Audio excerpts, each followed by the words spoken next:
que obviamente no dijo nada nuevo, simplemente avisó o hizo un comentario refrescando lo que él había dicho en enero cuando firmaron el decreto. Pero bueno, creo que la forma nos sorprendió, ¿no? Me parece que era la manera, la forma de decirlo, es algo a lo que nos recordó de alguna manera a algunos lo que habíamos vivido hace varios años con el kirchnerismo, con Guillermo Moreno y con esa manera de decir las cosas, pero no hay una cuestión de enojo, simplemente de decir miércoles, ¿qué pasa acá? Que este hombre de pronto nos habla de esta manera, ¿no? Y justo a nosotros que creo que somos un sector en donde venimos acompañando y venimos apoyando, a pesar de que todavía no, a pesar de que sí se van abriendo un montón de puertas y se van dando un montón de regulaciones que obviamente que está muy bueno, creo que no es una cuestión, es un sector que acompaña y me parece que lo apoya el presidente Milei. ¿Qué tal, Joaquín? Cane Paula, ¿cómo le va? Buen día. Bien, buen día, Alejandro. Gracias por su tiempo. Bueno, yo creo que también lo que hay que valorar acá, que quizás fue un error de semántica, ¿no? Porque a lo mejor no era para la gente del campo lo que dijo, sino para quienes liquidan realmente, que son los exportadores. Sí, totalmente, por eso. Yo creo que en ese momento era un momento de eso, de sorpresa, y después obviamente hay que entender el contexto, hay que entender a quién se lo dice. No se lo dice directamente a los productores, sí se lo dice obviamente a la gente del campo, que sería más los exportadores y parte de la industria. Igual las formas, ¿no? Es lo que a veces uno, no sé si critica o observa, ¿no? Sí, es eso, es lo que dije, o sea, es la forma de decirlo, me parece que es la forma que nos sorprendió y que no nos gusta. Simplemente eso, creo que podríamos tener otro trato y no mucho más que eso, un poco más de respeto, pero bueno, después conociéndolo al presidente y sabiendo cómo se maneja, no lo sorprende. Ahora, Joaquín, no hay duda de que cuando aplicó esta quita estacional, diría yo, o con fecha de vencimiento, que es una quita parcial de las retenciones, más allá del pedido de la gente del campo por los bajos precios internacionales, por la situación difícil para sembrar, con lo caro que está sembrar algunos de los cultivos, no hay duda que si vuelve al número anterior es porque era un tema recaudatorio.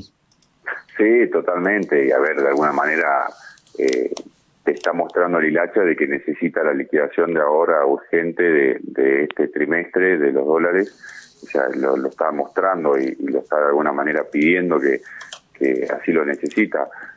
Después obviamente los exportadores van a ir liquidando a medida que van vendiendo y los productores van a ir entregando y vendiendo a medida que necesitan. O sea, como funcionó históricamente, ¿no? Claro. Creo que es un trimestre donde se vende el 20, 30, 40% de la producción y después a lo largo del año se va vendiendo el otro porcentaje. A lo mejor queda un 20%, un 25% para liquidarse a principios del año que viene. Aparte el que más vende es el productor que alquila, porque es el que más justo está con los números, y es en la mayoría. Sí, totalmente, así es. Así que yo creo que hay de todo, yo creo que se va a ir liquidando, porque lo necesitamos, o sea, no sobra nada, o sea, sabemos que se acabó el financiamiento, necesitamos trabajar puertas adentro en eficiencia, así que yo creo que justamente son años en donde hay que liquidar para pagar cuentas. No tenemos un financiamiento barato y regalado como teníamos antes. Es cierto, la verdad que hoy el financiamiento cuesta. ¿Por qué? Porque todo bajó, así que yo creo que nos vamos a tener que acostumbrar a este contexto, ¿no? Estamos conversando con quien es el titular de la Sociedad Rural de Salta, Joaquín Elizalde. Joaquín, hace 10 días, hablando con un colega de Salta, nos decía que en materia de campaña sojera, esta podría ser una de las peores en rentabilidad de los últimos años. ¿Cómo viene la campaña de gruesos? Mira, arrancó, te diría que hace 10 días, más o menos una semana, 10 días, arrancó la campaña, después se cortó el fin de semana porque por llovizna, un cambio de tiempo, pero había arrancado, te diría que bien, obviamente bien en producción, mal en rentabilidad, como te lo dijo ese productor. Sí. Tiene toda la razón, ¿no? Me parece que es un año en donde, te decía anteriormente, por ahí en promedio de cosecha vamos a andar en promedio. Nosotros acá en Salta los promedios de cosecha son alrededor de los 2.500, 2.800 kilos de soja.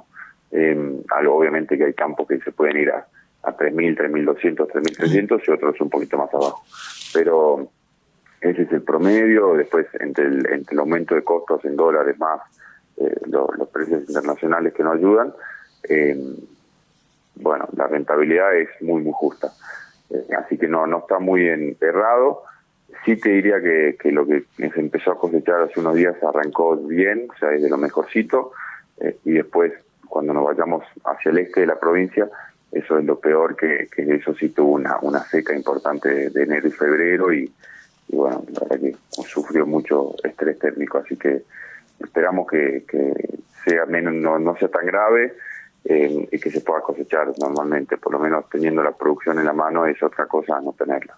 Joaquín, el año pasado, corríjame si me equivoco, se conoció un informe que decía que Salta era, dentro de lo que es el NOA, la segunda provincia que más había logrado hacer crecer su stock ganadero en un momento en que está estancado. ¿Cómo viene la ganadería en la provincia? Mira, es raro ver ese número, porque la verdad es que... 4,9 era, corríjame. Sí, bien. 4,9. Estoy mayor pero memoriosa, es lo que me queda, nada más. Sí. Tenemos ese porcentaje de crecimiento. Ahora te diría que bajó un poquito, no llegó a bajar ni el 2%, pero bajó entre una campaña y la otra. Por eso venimos hace varios años, venimos en 1.100.000, 1.200.000, 1.100.000, 1.050.000. No estamos pudiendo pegar un salto importante por, obviamente, ciclos económicos de la ganadería, como son ciclos climáticos, como que lo vivimos sufriendo y no somos ajenos al país.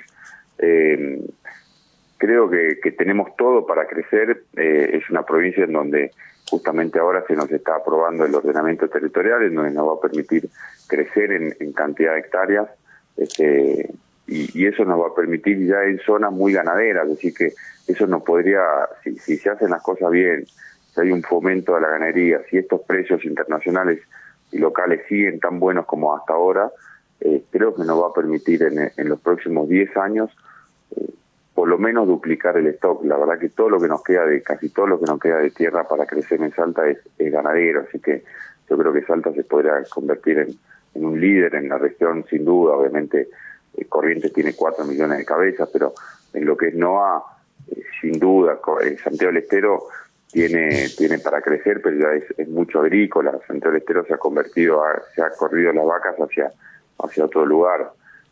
Nosotros sí tenemos para crecer muchísimo.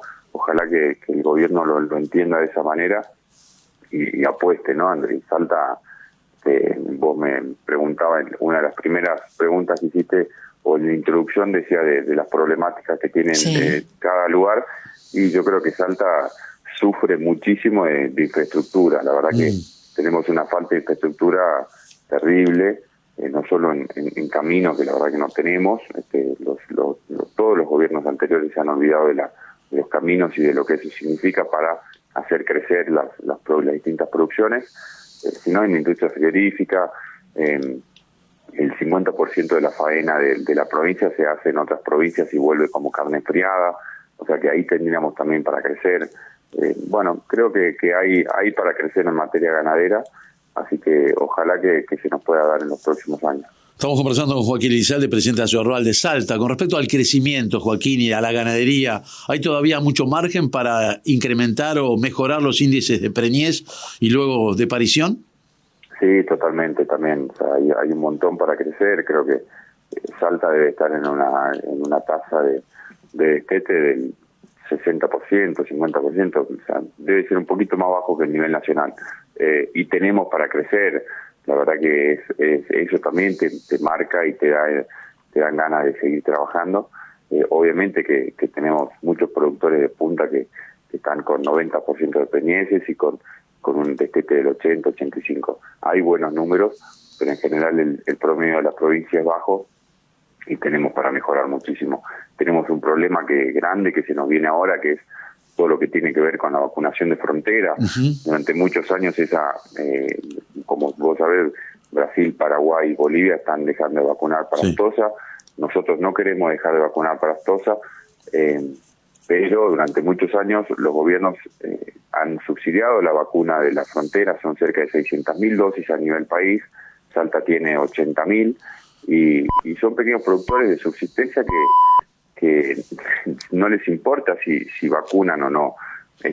Son productores que venden de a un animal, 2 animales, 3 animales, y la verdad que ahí tenemos una pelea grande porque es justamente un cordón sanitario que necesitamos que sí o sí se vacune, y hoy que tienen que pagar la vacuna se niegan, y bueno, ahí tenemos que hacer alguna gestión a nivel nacional con SENASA, para que nos dé una mano en tratar de conseguir esa vacuna de alguna manera para poder vacunar.